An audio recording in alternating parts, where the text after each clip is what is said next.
Well, right now we are inside one of the Millennium Physician Group locations in Charlotte County to talk to a doctor about the state of the COVID-19 pandemic. So I want to bring in Dr. Ruben Garcia. He is a hospitalist with Millennium Physician Group. And the first thing I want to ask is just generally, what are we seeing right now with this pandemic? Because I know a lot of local hospitals are reporting increases, the highest increases even in COVID-19 patients. Is that something we're seeing here in Charlotte County?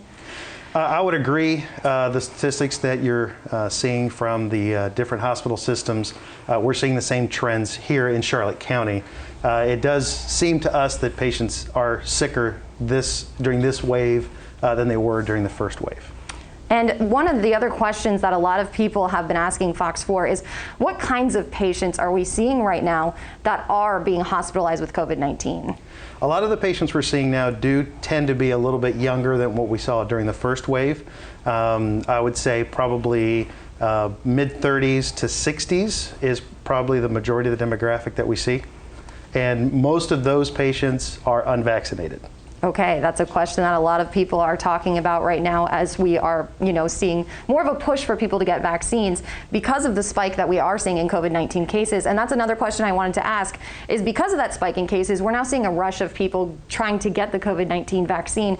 And is that providing some hope in this pandemic that maybe this will end soon? There's always hope, is what I like to say. And I would say, yes, that does provide some hope. That the more people that get vaccinated, then there's less hosts for the virus to attach to.